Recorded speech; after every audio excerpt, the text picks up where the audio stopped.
Hello friends, आज की class में हम लोग देखने वाले हैं डीएलएड सेकंड सेमेस्टर। विषय है वर्तमान भारतीय समाज और प्रारंभिक शिक्षा। लेसन 7 भारतीय विचारक एवं उनका शिक्षा दर्शन। तो स्वामी विवेकानंद को सबसे पहले लेते हैं और इनका जो है क्या विचार था और इनका शिक्षा दर्शन कैसा रहा हम लोग जान लेते हैं। तो सबसे पहले इनको जानेंगे कि भूमिका और परिचय इनकी क्या है स्वामी विवेकानंद की। तो एक बार देख लेते हैं। स्वामी विवेकानंद का जन्म 12 जनवरी 1863 में कलकत्ता में हुआ था। वे बचपन से ही कुशाग्र बुद्धि के थे, बहुत ही तेज बुद्धि के थे और धार्मिक ग्रंथों में इनकी रुचि भी थी।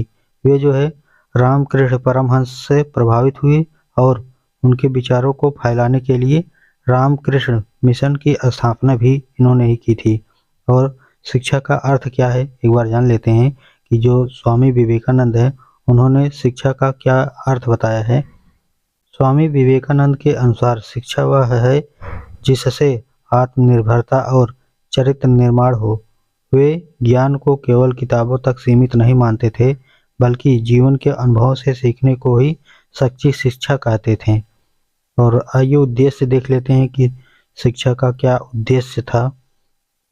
शिक्षा के उद्देश्य आत्मनिर्भर और सशक्त व्यक्ति बनाना, ठीक है, और चरित्र और नैतिकता का विकास करना, व्यावसायिक कौशल सिखाना, विश्व बंधुता की भावना विकसित करना। आगे देखते हैं शिक्षण विधि। शिक्षण विधि क्या क्या है। व्याख्यान, लेक्चर और चर्चा डिस्कशन के माध्यम से पढ़ाई, प्रयोगात्मक शिक्षा पर जोर, ध्यान और एकाग्रता के माध्यम से सीखना। शिक्षक छात्र संबंध, शिक्षक को मित्र, मार्गदर्शक और प्रेरणा स्रोत होना चाहिए। स्वामी जी के अनुसार शिक्षक का कार्य केवल पढ़ना नहीं बल्कि छात्रों का चरित्र निर्माण करना भी है। और आगे देखते हैं, आगे है अनुशासन व दंड। स्वामी जी शारीरिक दंड के खिलाफ थे। उनका मानना था कि अनुशासन जो है स्वाभाविक होना चाहिए, न कि जबरदस्ती थोपा जाए। स्त्री शिक्षा व जन सामान्य शिक्षा। स्वामी विवेकानंद का मानना था कि महिलाओं को भी पुरुषों के समान शिक्षा मिलनी चाहिए। उन्होंने जन सामान्य के लिए सस्ती और सुलभ शिक्षा की वकालत की थी। उपदेयता क्या है। उपदेयता मतलब महत्व क्या है, तो महत्व जान लेते हैं। शिक्षा का महत्व क्या है कि शिक्षा आत्मनिर्भरता लाने वाली होनी चाहिए और शिक्षा से आत्मविश्वास और राष्ट्र प्रेम बढ़ना चाहिए, ठीक है। और रविन्द्रनाथ टैगोर के बारे में हम लोग जान लेते हैं कि रविन्द्रनाथ टैगोर की भूमिका व परिचय क्या है। रविन्द्रनाथ टैगोर का जन्म 7 मई 1861 को हुआ। वे एक महान कवि, साहित्यकार और शिक्षाविद थे। उन्होंने शांति निकेतन और विश्व भारती विश्वविद्यालय की स्थापना की थी।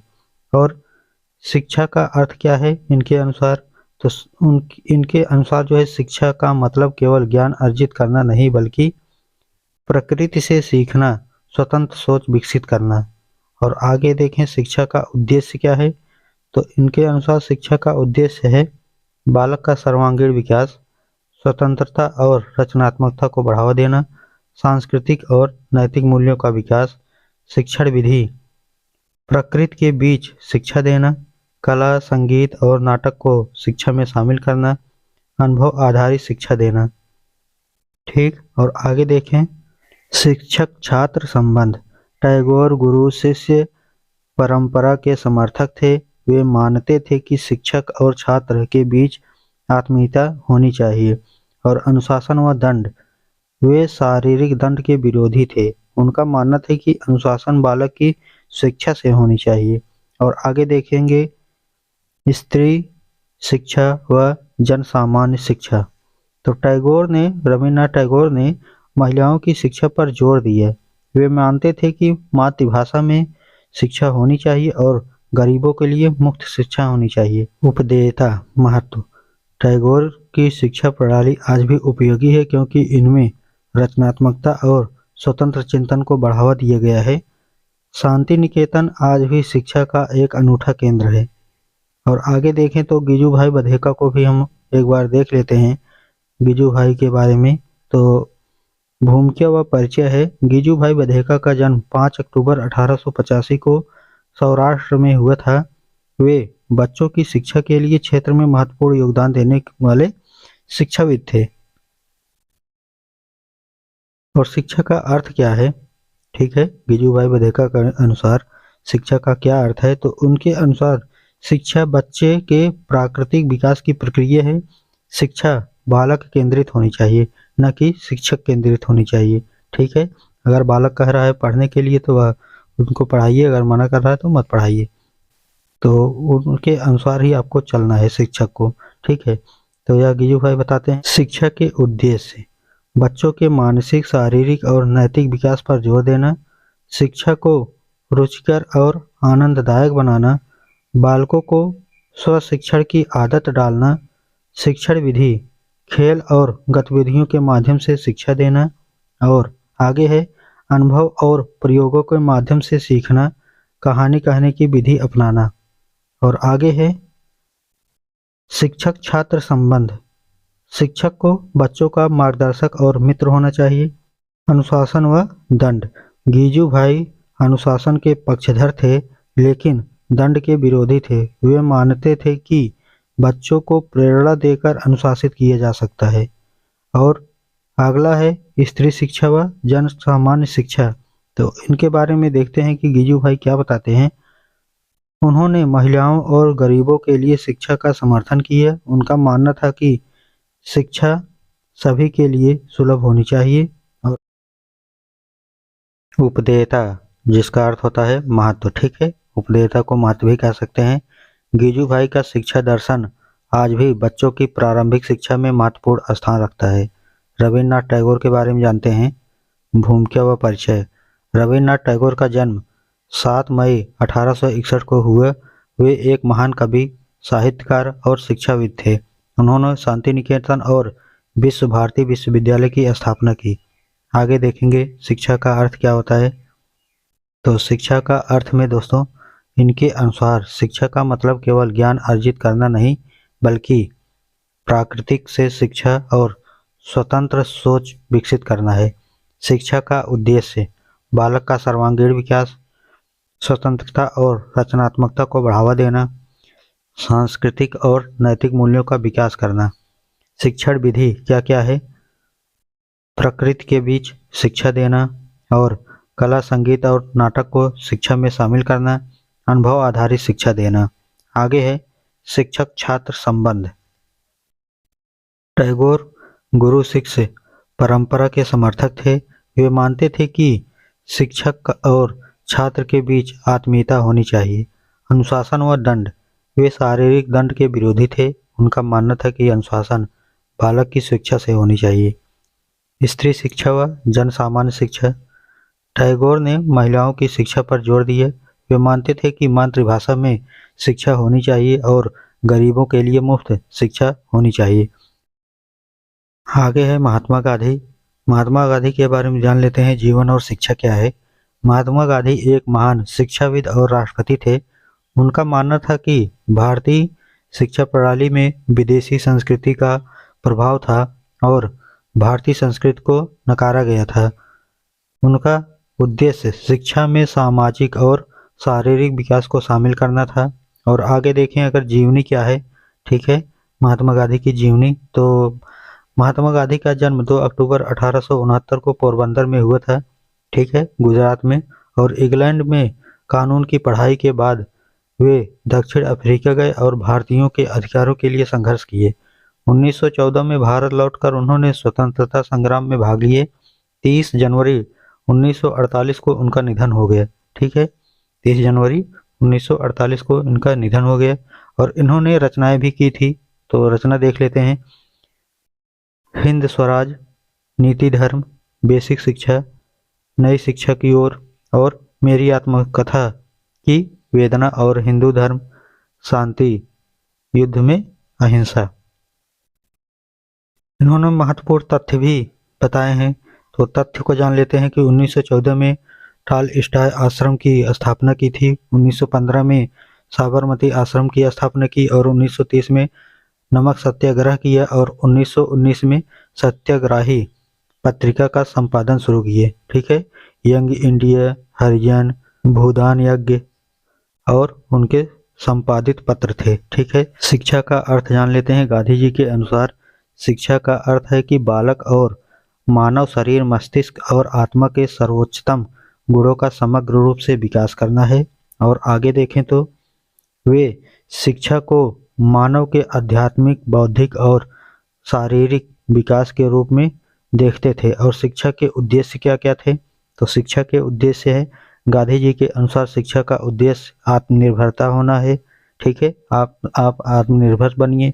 और उन्होंने व्यावसायिक शिक्षा को खास महत्व दिए। ठीक है, जो व्यवसाय है उनको शिक्षा के माध्यम से भी जोड़ा, ताकि जो है आप उनका लाभ ले सकें और जो है आप हस्तकला मतलब हाथों के द्वारा बनाई हुई चीज़ें और आप में सर्वांगीण विकास हो सके। बेरोजगारी के खिलाफ एक बीमा बनाना चाहिए। ठीक है, और सांस्कृतिक उद्देश्य क्या क्या है एक बार देख लेते हैं। गांधी जी का मानना था कि प्रत्येक भारतीय के व्यवहार में संस्कृति का प्रभाव होना चाहिए।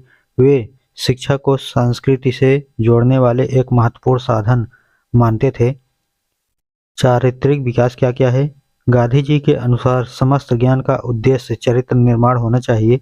शिक्षा में उन बातों को शामिल किया जाना चाहिए जो व्यक्ति को सदाचारी बनाए। और आगे है आध्यात्मिक विकास। ठीक है, आध्यात्मिक विकास देख लेते हैं। गांधी जी का दर्शन सत्य और ईश्वर पर आधारित था। उनका मानना था कि शिक्षा ऐसी होनी चाहिए जो बच्चों को परम सत्ता से जोड़े और उनके आत्म संस्कार, ठीक है, को जागृत करे। और पाठ्यक्रम क्या है? गांधी जी के अनुसार पाठ्यक्रम में क्या क्या होना चाहिए, तो इसको भी हम एक बार देख लेते हैं।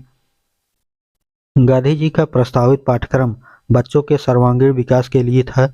इनमें हस्तशिल्प, चर्मकाय, गृह विज्ञान, संगीत, गणित, कताई बुनाई, बागवानी, कृषि, मातृभाषा, मत्स्य पालन, स्वास्थ्य विज्ञान, व्यायाम और खेल कूद को शामिल किया गया था। शिक्षण विधियाँ क्या क्या है? गांधी जी का मानना था कि शिक्षा का तरीका ऐसा होना चाहिए जिनमें बालक सक्रिय रूप से भाग ले, निरीक्षण करे और प्रयोग करे। अनुशासन और क्या करना है?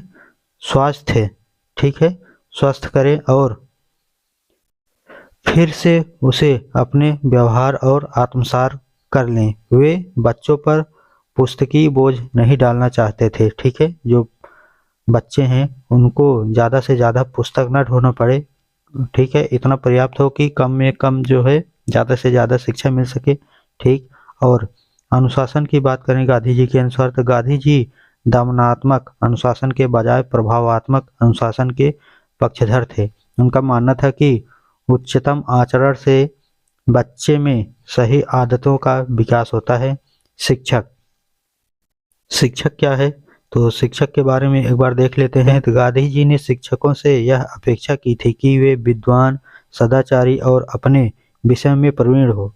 ठीक है, ताकि बच्चों को अच्छे से समझा सकें।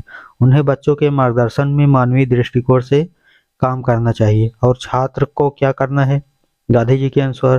तो छात्र शिक्षा का केंद्र बिंदु होता है। ठीक है, छात्र ही जो है केंद्र बिंदु होता है। उन्हें स्वाध्यायी, लगनशील और सदा जीवन व उच्च विचार रखने चाहिए। स्त्री शिक्षा क्या है? तो स्त्री शिक्षा के बारे में अगर बात करें, गांधी जी स्त्रियों की शिक्षा के प्रबल पक्षधर थे। उनका मानना था कि एक शिक्षित स्त्री सभ्य समाज की रचना में सक्षम होती हैं।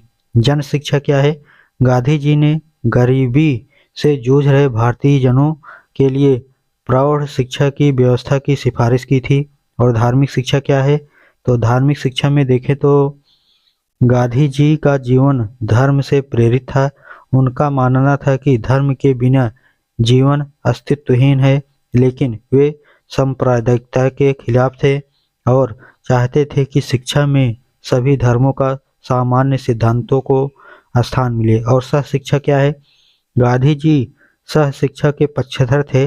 उनका मानना था कि प्राथमिक और उच्च प्राथमिक स्तर पर सह शिक्षा जरूरी है। ठीक है, और किशोरावस्था में माता पिता यह विकल्प चुन सकते हैं कि बच्चे को अलग अलग विद्यालयों में भेजें। ठीक है, तो माता पिता चुन सकते हैं जो बच्चे हैं उनको किन स्कूलों में भेजना है, तो आप उन्हीं स्कूलों में भेजिए, जैसे सरकारी हो गए, प्राइवेट हो गए, आपको कहाँ भेजना है, ठीक है, तो आप चुन सकते हैं। और गांधी जी के अनुसार बुनियादी शिक्षा क्या है, इसको भी हम एक बार देख लेते हैं। महात्मा गांधी ने 1937 में जो है क्या किया था कि वर्धा शिक्षा सम्मेलन में बुनियादी शिक्षा योजना को प्रस्तावित किए थे, ठीक है, प्रस्तावित किए। और उनका मानना था कि जो शिक्षा है, ठीक है, शिक्षा उद्देश्य मस्तिष्क, शारीरिक और आत्म तीनों का संतुलित विकास होना चाहिए। उन्होंने शिक्षा की प्रणाली को भारतीय संस्कृति से जोड़ने की आवश्यकता बताई थी, ठीक है, और आवश्यकता जताई थी। तो वीडियो कैसा लगा हमको बताइएगा। बाकी टेलीग्राम चैनल ज्वाइन कर लीजिएगा, PDF वहीं पर मिलेगा, और वीडियो को शेयर करते चलिएगा।